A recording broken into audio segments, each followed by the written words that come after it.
two, one. Welcome back to the Undercut Podcast. I'm your host, Arian, and today, unfortunately, the Adam or Mark can join us today, but I've got a very special guest. Reserve driver. Reserve driver. He's a third driver he's a fourth driver for the Undercut Podcast. Ooh, fourth. I'm Yeah. like that shit. Exactly. Exactly. Do you want to introduce yourself? Hey guys. My name is Christopher. This is my second podcast appearance ever. So only because it's F1 I'm really into doing this stuff. But yes, I mean I love the sport. I don't know what to say. I love the sport. Week in, week out, I always have to be in touch with the sport. Yeah. My YouTube is F1 head to toe. I not even just that, like old races and Exactly. 2013 review. That's what I was watching last night to fall asleep. But love the sport. Yeah, he was on our last week's podcast where we did controversial topic and stuff. It was a really good podcast, and we spoke about how Red Bull wasn't aggressive enough after the turbo. During the turbo. Think about that was like absolutely amazing. Demanding fan. Exactly. If you haven't heard of last week's podcast, go check it out. But how'd you get into F1 to begin with? So firstly,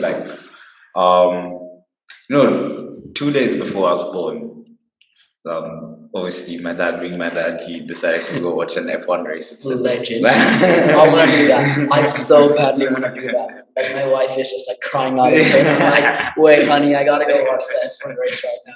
Oh. Yeah, so 2 days before I was born, my dad watched an F1 race. I can't remember which one exactly. But the date is fine. But he got this.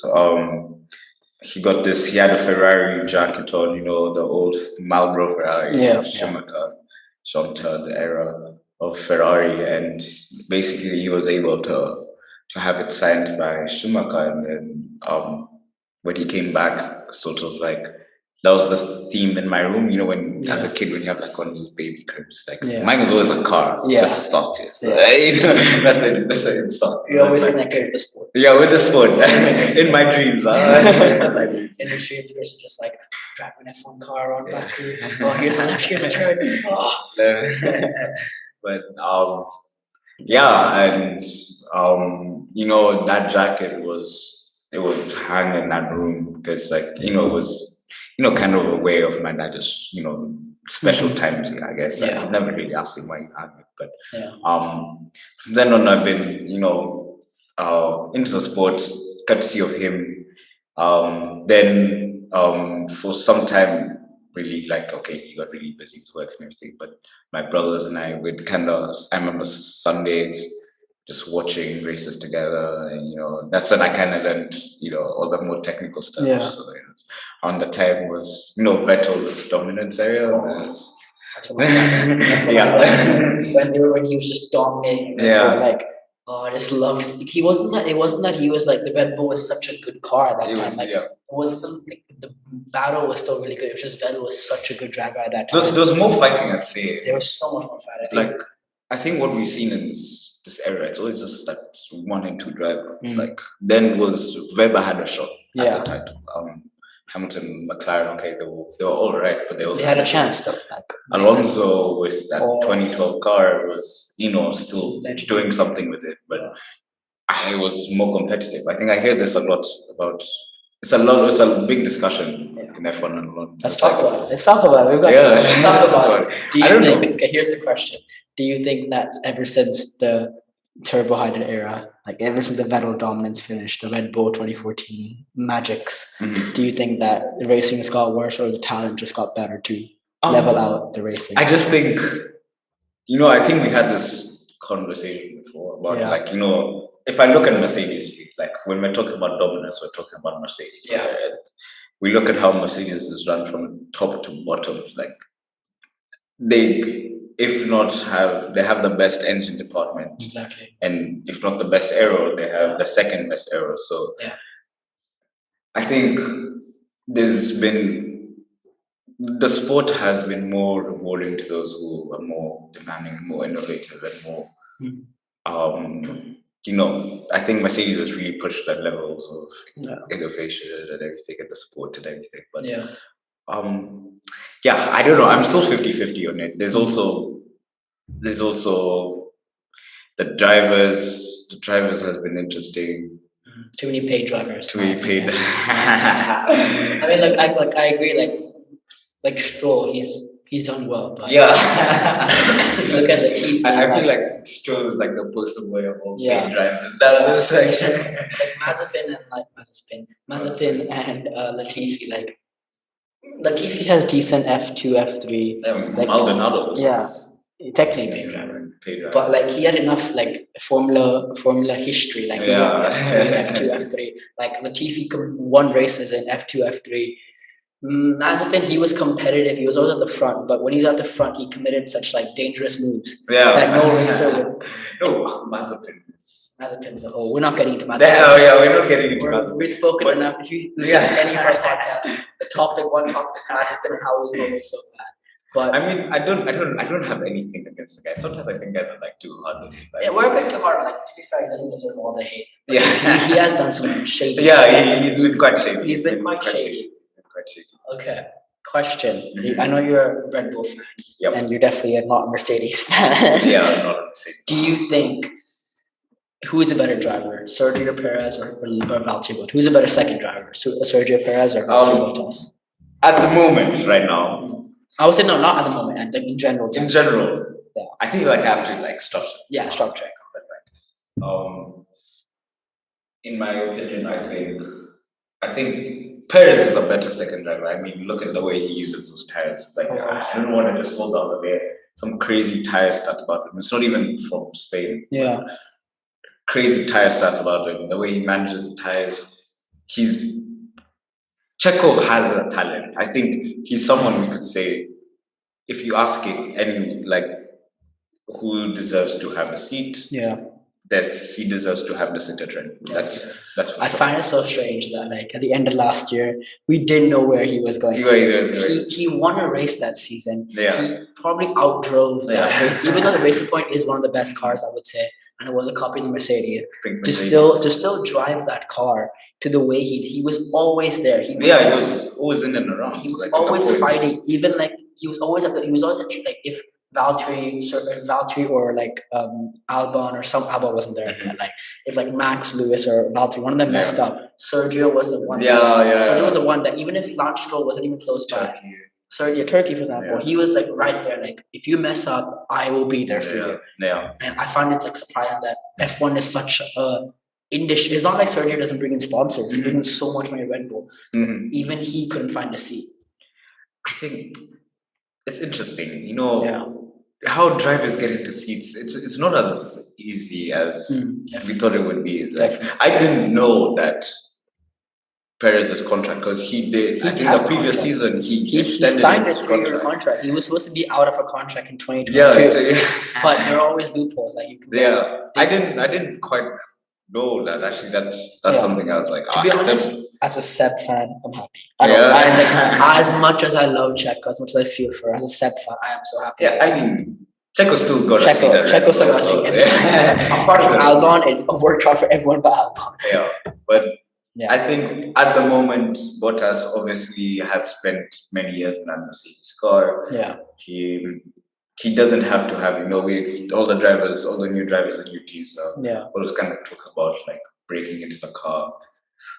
And I mean, Checo's he's not done badly. He's not been at Daniel Ricciardo levels. He's been on and off. But then also he's not come into the team. He's not had, the same science. Science has been really good. Exactly. Science has been legendary lately.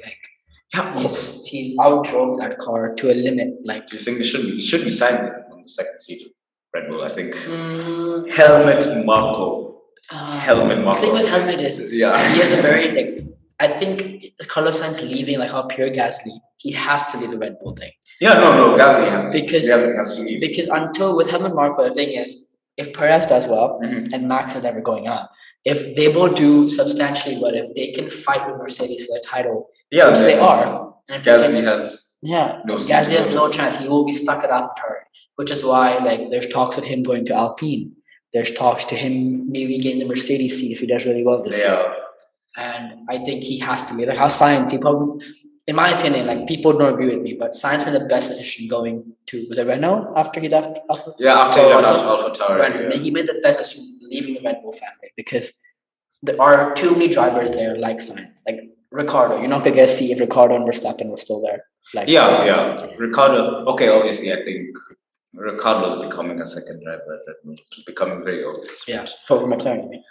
Yeah, I mean for Red Bull when when he was there. When Max was really pulling it out, but I just think that Helmut Marko for me. Listen, I'm a Red Bull fan, but I always like to criticize my team where I can. I think the last 2 years, the second driver debacle will never happen. Yeah, we spoke on the podcast. One of our marquee, he said, when do we stop blaming the second driver and when do we start blaming Red Bull as a team? As a team. I mean, you could say, Albon for me started really well. I think the expectation was so low for him.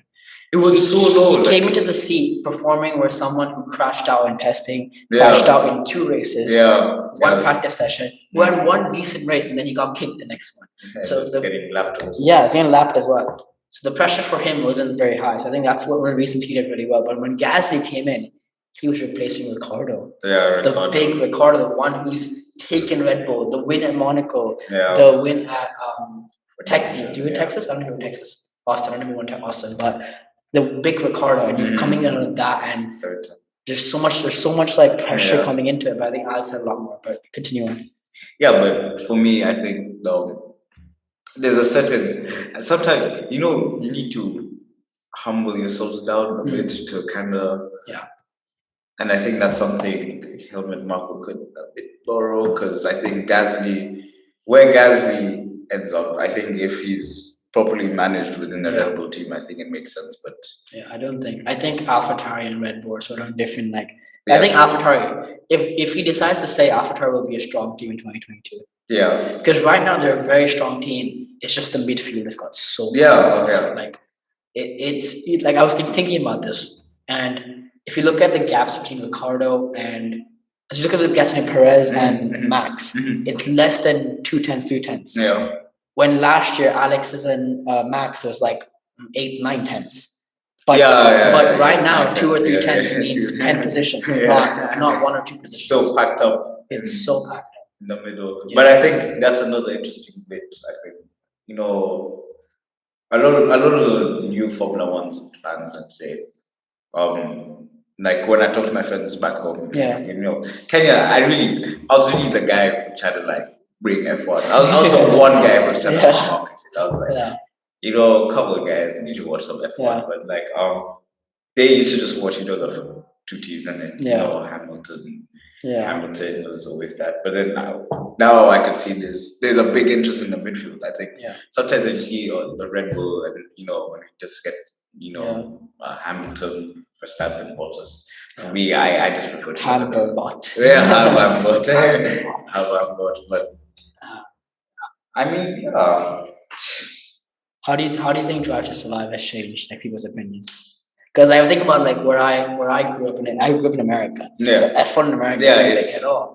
So when Drive to Survive came on Netflix, I spoke to my hometown friends and they're like, "Oh wow, you actually watch F1?" And I'm like, "Yeah, I watch F1. I properly watch it." But controversial topic. But I feel Drive to Survive makes F1 too dramatic than it is. Sometimes the Grosjean incident, for example, that was dramatic. That's justified. Yeah. But a few incidents here and there, or the signs and Lando. There was nothing between. I mean, you are teammates, you do compete, but there wasn't as much as they made it hyped up to be. Yeah, well, okay. My opinion on Drive to Survive, I think it's brought on a lot of new fans. Yeah, and I want this new season even after this. Yeah. Definitely, I don't want it to stop. It's just it's too for proper F1 fan, a technical proper F1 fan. It's a bit cringy to watch it like that. But I think you need to have that aspect of it. Some people don't actually truly understand the competitiveness between drivers, because it is true. Drivers hate being out qualified by their teammates. It's not we're in this together.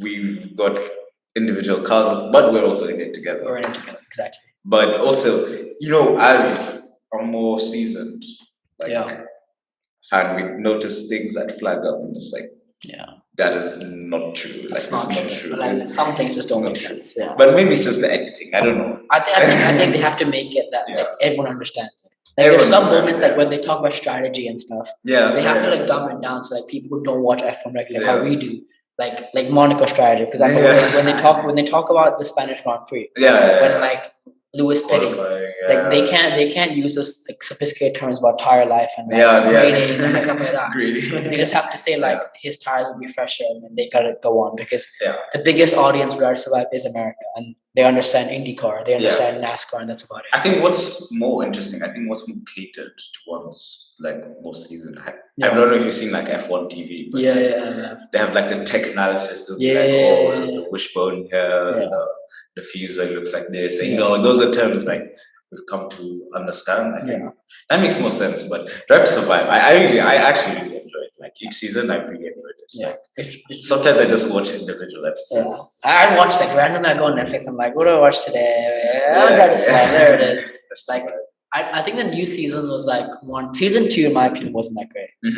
Like season 1 was good. Season 1 was really good. There's so much dramatic in the Red Bull contract with Daniel. So much stuff happened in that like one. Talking about making dramatic. Exactly. I remember there's a scene where he like jumps off. Dramatic. That was one of the best scenes I've seen. It was good. He's like, I'm just gonna take it. I'm gonna take the jump and like jumps off. I don't think they meant to like put the scenes together, but it worked out somehow. I mean, dramatization. We liked it. It looks good. It looks good. Yeah.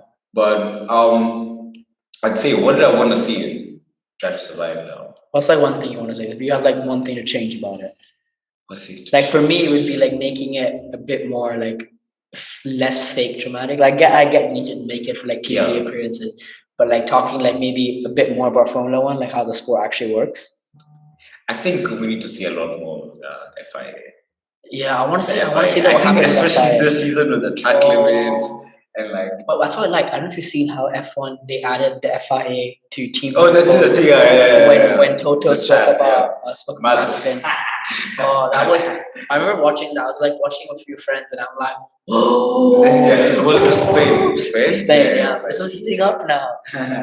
Did you know that Mazepin tested for Mercedes? Yeah, no, I saw that the other day. I was like, in 2017, 2018, something like that. It was. Sort of spying where you're at, I think sponsor for. They sponsor Mercedes. Never knew that, but I found this like a couple of days ago. Yeah, he's tested for like Racing Point and Mercedes. That's quite it. I mean, anything's possible, right? The sad thing is in F1, if you've got like there was a statistic, like Toto said this. It costs $250,000 for a year in karting. No, it costs $150,000 per year in karting. It costs $250,000 for a year in F4.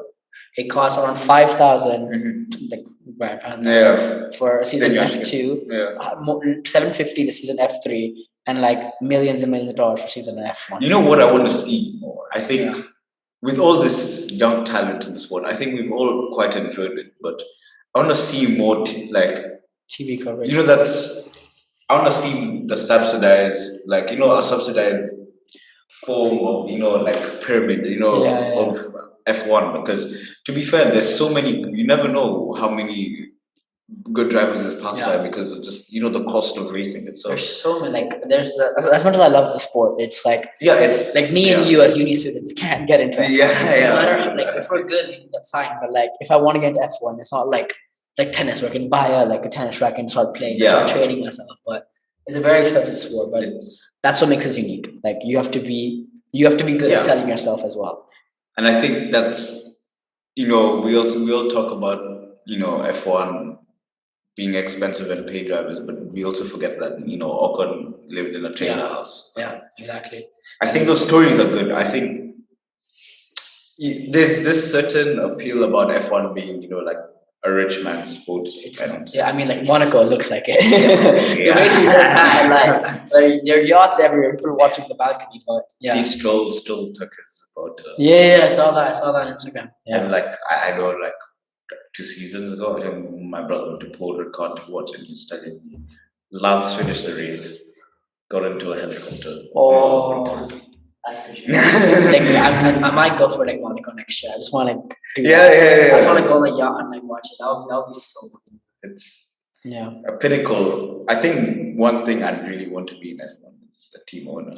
Yeah. Honestly, like I think about it a lot. Like, there's Lawrence Stroll just looks like a Bond. Bad villain. A Bond villain, his glasses. Especially like when he had that Aston Martin, like the car release. Yeah. I was watching it live. It was like glitching. Like it was of course glitching because it's Aston Martin. But like he walks in like and starts speaking. I'm just like, Bond villain. What green Mercedes you gonna announce this year? To be fair, what he did with that team, like. Not gonna lie, he saved that team. That team, Force India wouldn't have been a team. Yeah. He saved it out of nothing. But it's funny. Vijay Malia, when he was a team owner. I think he's also a team owner. I would have loved to be like, because there's always that flamboyance about. Yeah, exactly. I think like Lawrence Stroll was like.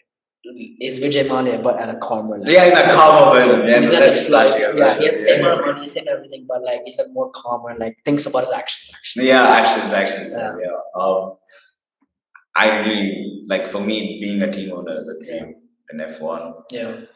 What's the next topic? The next topic will be: do you think Hamilton's retiring this year? No. How come? When I look at Hamilton, I think of him trying to follow a career progression similar to Valentino Rossi in MotoGP. Yeah. Both have dominated for significant periods of time. Yeah. But they're still going at the sport because they have so much passion for it. Yeah. But I think his level of competitiveness is naturally going to drop. I don't think he's going to be. He's going to be, the Sir Lewis Hamilton that has won 7 world championships. I think maybe he might drop a level, but he's still a quality driver. And I think for now, he doesn't look like he's being detached from the sport. I think people are just wishing he retires. As much as I love F1, I want him to retire because it changes up the entire it changes up everyone. Like my ideal for 2022, because I was speaking about this in the last podcast. When so basically, if Nate, one of the other guests, I remember Nate, he said how Nico Hülkenberg will come back and get a podium because next year's. Because he said the Nico's biggest problem was his tire management. Next year, with bigger tires, a lot more easier to manage. That's an interesting. It's easier to follow, so therefore he's much better at driving in general. That's an interesting state. Yeah, but my point was I just remember saying that next year the cars are completely different. F1 experience matters with strategy, pit stops, stuff like that. But even a Seb Vettel or a Callum Island, going in 2022, they're both the same. Callum Island's probably better because he has nothing to lose. When he's that young, you have absolutely nothing. You can mess up for a year, come back the next year, be as strong as you can because you're a proven talent. But for example, Seb or Hamilton or Kimi Räikkönen, I know hopefully Kimi retire. I don't think Kimi might retire. We don't know. What Kimi is it's a hobby for him at the end of the day. Yeah, and I think that's what it is for Hamilton also. Yeah, I think. To be fair, these drivers do enjoy those fast laps and everything. Yeah. But no, not this year. I'd say in the next 2 years. I think he might. The only possibility that would push him on would be I want to see how next year's cars are. Yeah. But to be fair, I think by the end of the season we should have a demo car. How long is Toto's contract? Toto's he's next 5 years, but he's progressing out of his role. Oh yeah, he's becoming the team owner, not principal. Yeah, he's running the whole management. He's got a replace. He's an owner at Aston Martin also. Yeah. He owns part of Aston Martin, which is I don't think he will go to Aston Martin though. That's something that because I don't think he will go. I think he wants to leave motorsport. He wants to be in the business side of motorsport. The business side, not the ecosystem. Yeah, not the actual racing side. But yeah, I mean, we might see him. I think Aston Martin are a very ambitious team, and I see him coming into a role Niki Lauda, a non-executive consultant, basically. The Helmut Marko, the Helmut Marko role. Aston Martin, but yeah. If Aston's competitive, if he's the Aston not competitive, I don't think he cares. Yeah. But like, and this one is something like how Red Bull's been stealing Mercedes engine developers, like. Oh, for the powertrain. Powertrain. They've been stealing. So many people back home at the factory have gone to Red Bull. Honestly, I think it's such an ambitious project for Red Bull to decide to build your own Formula One engine. Okay, so some people say, oh, they might just sell some bits of it or have another manufacturer interested. But I think that is such an ambitious project. Yeah. And the fact that they're going for the best of the best is not something. But as a Red Bull fan, I'm happy about that. People don't take the guts to do it. Like, yeah, the guts. They've been with the manufacturer ever since they came into the sport. They never developed their own engine. And right now, they're like, this is the moment where Red Bull's the most competitive with Honda. But that's another problem with.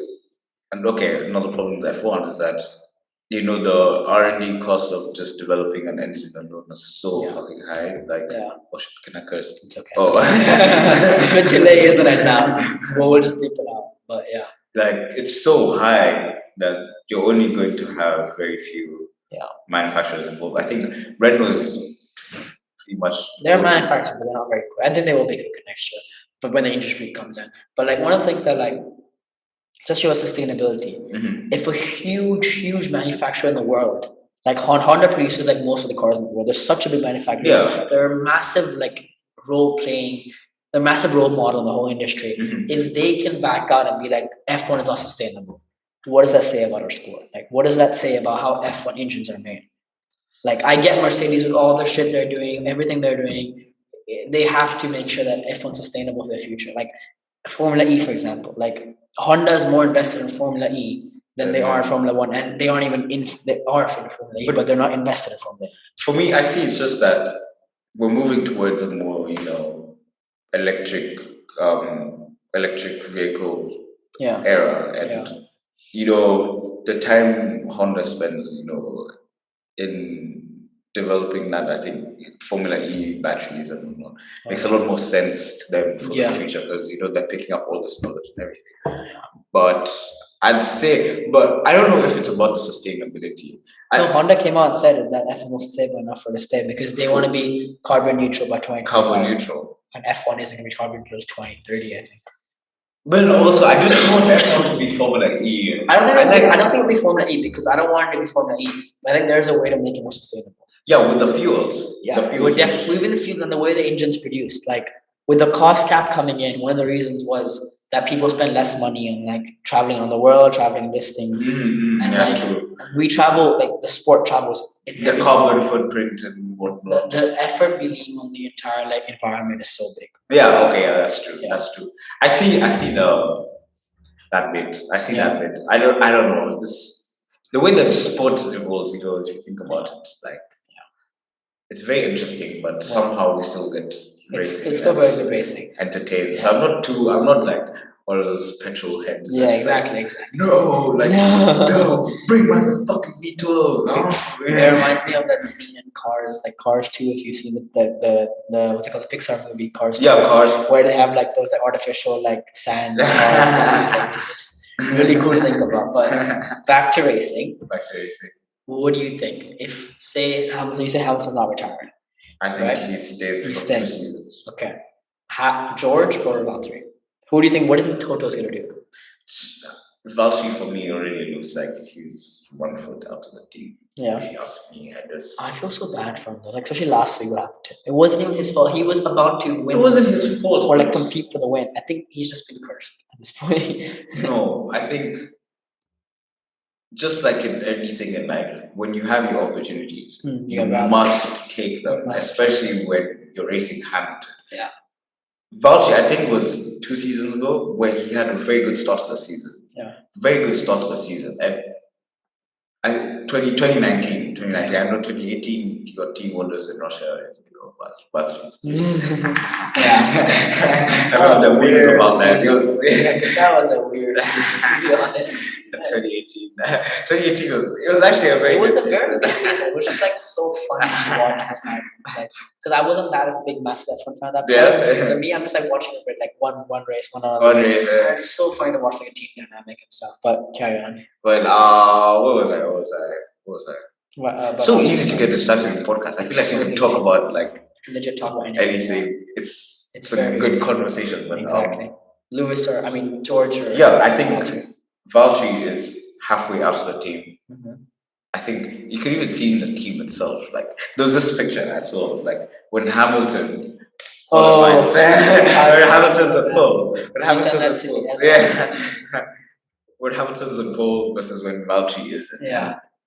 For them, I think Valtteri knows he's a second driver. Yeah. Even though there's no second driver in the team, I think like like how Sergio's second driver, you just know it. Yeah, Sergio's a second driver, but he just looks like he's happy. He's at peace. Yeah, he's at peace. He can compete. Like he's outqualified Max, which is nice to see. Everything, but I don't know. I think he's on his way out. Yeah. He could have been much more for me. Much more. Definitely. He didn't take his opportunities when he. I think if he goes out, where do you think he's going? He won't leave F1. He's still a good driver to leave F1. I think controversial topic. But I think a team like Alpine or Aston Martin might grab it. Or maybe if Pierre Gasly leaves AlphaTauri, Valtteri wouldn't mind going to AlphaTauri. I can he looks good in white first of all. Like I was playing. I was playing. And blue also is his helmet color. I was playing the F1 game, and my career mode. After a bit, Valtteri went to AlphaTauri, really? And Gasly and George ended up in Mercedes and Hamilton retired. It was amazing. I think the Mercedes seat. We know Ocon is still a Mercedes driver. I think no one recognizes. No one talks about that. No one talks about it because technically, I don't see. I don't know, because Ocon, he's not. There's better driver. If Ocon goes in, that's just that's a bit on politics. Like Gasly is so much better driver. He deserves a lot more than Ocon. He deserves a lot more, but I don't think he's gonna get it. You know how Formula One works. Exactly. There's just some teams that some moves will never happen. Exactly. Exactly. But say Hamilton retires, who's replacing him? Say George comes in for Hamilton, who's replacing Valtteri? Okay. On the second season. Say Hamilton retires, George comes in. Would you sack Valtteri? Yeah, Valtteri still has to go. I think that's when you take advantage of being able to build a whole team. Totally. Who would you bring in? And Mercedes, I'd take Gasly. I think he would be really good in that car. And he deserves it, I think. If he's not going to Red Bull, he deserves it. There's something about Ocon that I really like. I think Ocon is a good driver, guys. Yeah, Ocon is a good driver. He's a good driver. He's so far doing better than Alonso. But let's see how he does this season. But I'd like to see someone like Ocon in there. I'd like to see someone like Lando. Lando signed up already. The contract's in already. But I was thinking of a week before we signed it. I remember thinking to myself, which he would. I don't think so. In my opinion, Lando will stay at Mercedes. Let's stay at McLaren for a long time. Yeah, I think he'll stay. McLaren is on the up. They are the third best. Because Ferrari is doing well right now. But McLaren is the third best team in the grid. Yeah. Next year, with the cost cap, they're competing the same level as Ferrari, Red Bull, Mercedes. They are one of the top 4 teams now. They will all compete for wins. I think next year they all will compete for wins. I think the cost cap's a good thing. It's such a good whoever thought of it, and F1 thought about it, and the F1 CEOs thought about it. Whoever thought it was really because it levels of the playing field now. A team like Williams can compete with a team like Mercedes now, which is never thought of before. And which is possible too, also because Williams now have investment. Williams, I think, will do well next year. I'm optimistic. I'm very optimistic. Latifi, as much as I joke about it, he's not a bad driver. He grabs his opportunity. One thing about compared to George, Latifi grabs opportunities. When George is in a bad place, he somehow gets pressure and makes a mistake. But when Latifi's in a bad place, he takes for example, in his first race, he finished P11 when George crashed out or retired, something like that. But he grabs opportunities really well. Okay, this is where I'd say, very realistic option is that Toto puts Russell and Ocon. Just to see how that goes. But for me, I think Ocon is getting very good, valuable experience being in a midfield team, being in Alpine, and having Alonso to mentor him. Not only mentor him, but he's had Danny Rick. He's driven against Checo also, which is interesting. Singapore, which is interesting. Yeah. But let's see. I don't know. I think Mercedes for me right now, I can't see past Hamilton and George because I think it's the most obvious one that's coming. Yeah, and even like I don't know if you've seen the new F1 video they posted about the team principals, and like they say, "Who's your third driver?" Toto, without a question, he's like, he said George. Like in 10 seconds, he said George. George, yeah. Like, it was an instant reaction. It's George. It's George. Okay. About George, let's think about the Baku Grand Prix now. What's your prediction? Let's say top 3. We got drama in Baku. Yeah. GP actually because if Red Bull put on the same wing, the flexible wing. But to be fair, they can use it as much as they want now. Until the France Grand Prix, they can use it as much as they want. But Mercedes said they will do a protest and doesn't make a difference because it's too late now. You can't change anything for the Grand Prix because you got to change the wing will take at least a week. Yeah. So after the France Grand Prix, there is a 2-week break anyway. So they have enough time to change. I don't think FIA is going to make it for this week. Because technically they're abiding by the rules. Yeah. For FIA. What do you think about it? Like, have you seen the videos? I've seen them. I saw the TikTok as well from I forgot his name, the guy on F1 TV. Yeah. I saw the TikTok. In my opinion, I think Red Bull's fine. Because Mercedes has done enough behind the books. Like they've bent the rules enough. But Das wasn't breaking. Das was exactly what this is. It was innovation. It's like the bend you in. It's innovation because there are rules. Like for example, the McLaren diffuser as well. In the rules, it's just innovative, and no team has protested yet because it's a lot more beneficial for teams. Mm-hmm. Just because Mercedes can't have a flexible wing doesn't mean that the rest of the people can. Like it's as simple. This is what I like about F1. Like even the way we look at the letter of the law is competitive. You know, like everyone's trying to decipher things exactly differently in a different way. But that's why I love about the sport so much. There's always competition everywhere. Like, even with every this tiny detail, how you build it, the liveries as well. They have competition with the social media, how they use it. Yeah, it's a sport just filled with competition. But Baku for me, let's see. Very interesting. Low speed corners, high speed straight. Yeah. But for me, I think Max carries the momentum. Okay, Max win. I think Ferrari's in and about. Okay. In and about somewhere. Ferrari and McLaren, who's going to be hard this week? I think it's so easy to say McLaren, but not for McLaren. I think McLaren realized that Ferrari was quicker. To be fair, they didn't lose a lot of points because both Charles and Danny Rick didn't finish the points. Charles retired, but Danny Rick didn't finish the points. I think McLaren they said they're bringing some upgrades as well. So does Ferrari, to be fair. Mm-hmm. I think Daniel Ricciardo will have a really good weekend. Daniel Ricciardo. I really want to see Danny Rick disappointed. Yeah, is so painful. I don't like it. I like it when he's cracking jokes and everything. He knows. I think he needs for the Baku Grand Prix. He's had a lot of controversy there. Running into Max, I think he should. It's like it's a redemption story. It's a redemption story. Like he will come back strong. I think he will have a very solid race, like one that keeps him content. Like how Spain was for him. Keep him content. Doesn't have to be a podium, like a P4, P5, that's fine as well. Actually, I've got a question for you. Do you think a driver should, when they join a team, like for example, Danny Rick, with his driving characteristics, do you think he should adjust his characteristics to the car, or the team should adjust the car to? I would say it depends on who's the other driver. With Lando, I would say no, because Lando and him are Danny Rick has more experience, but they're very similar drivers.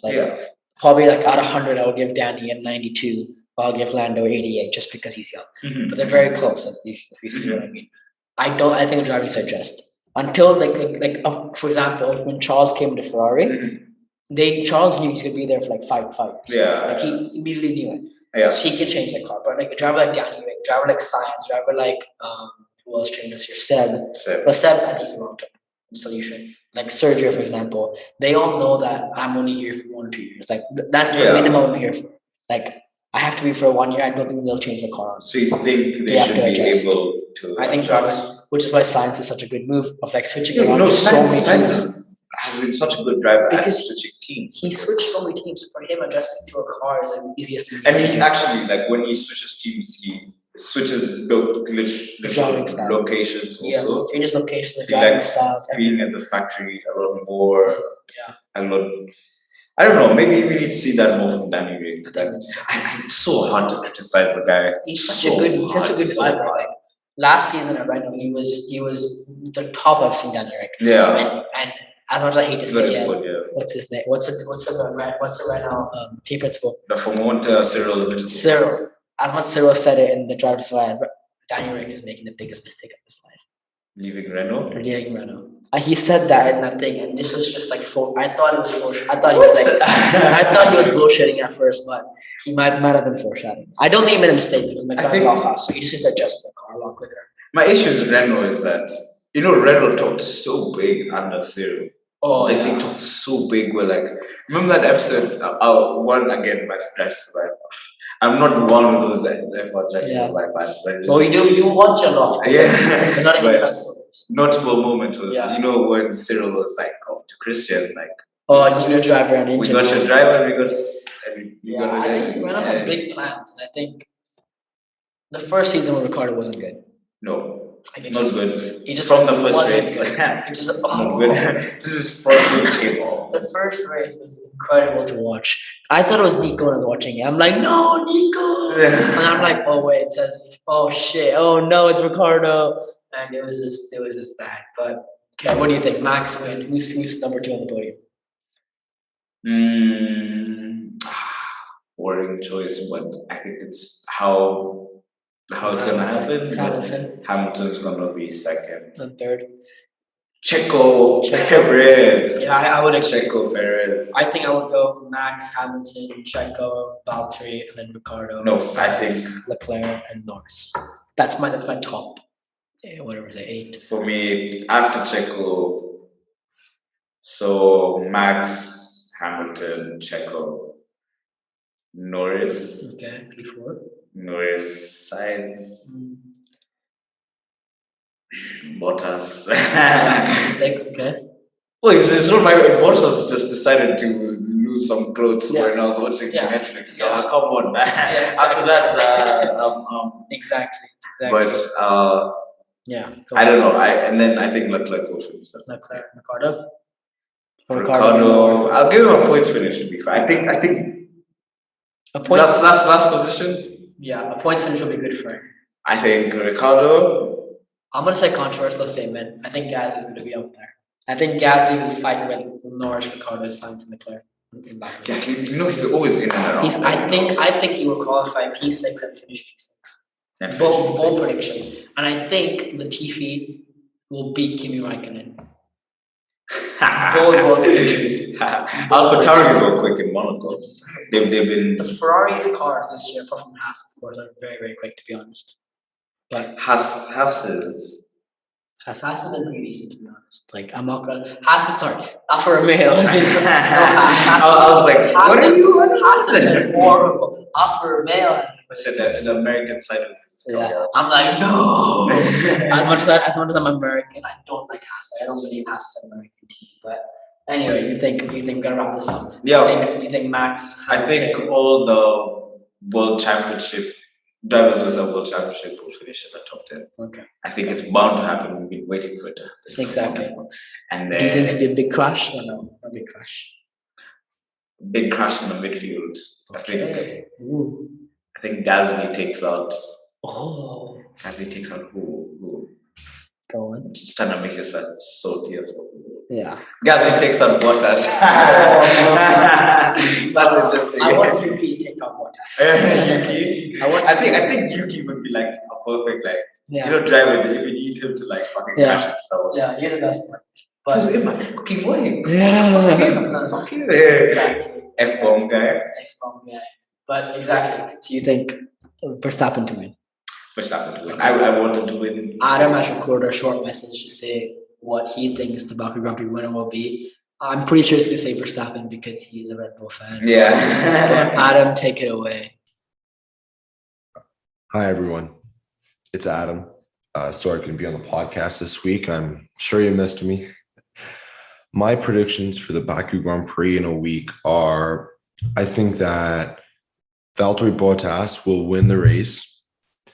And I think that neither Ferrari or Stroll will score points. Those are my predictions. Valtteri Bottas one is kind of bold. Not really, though. The Ferrari one, that's pretty bold, but we'll see. Okay, I don't know what Adam said because I haven't heard it yet, but I'm guessing it's going to be Verstappen. But thanks for listening to this podcast this week. Thank you, Chris, for being on. Always fun joining. I should be joining a lot more. You should be on a lot more. Check out our Instagram, check out TikTok. I'm trying to post a little bit more this week. Check out our blogs. We're going to write a lot more. A few coming out this weekend. A few controversial topics, a few saucy topics. Check us out next week on Sunday or Monday for the Baku Grand Prix review. And yeah, that's it. Chris, anything to say? Thanks for having me. No worries. Perfect. See you guys later. Have a good day. All right.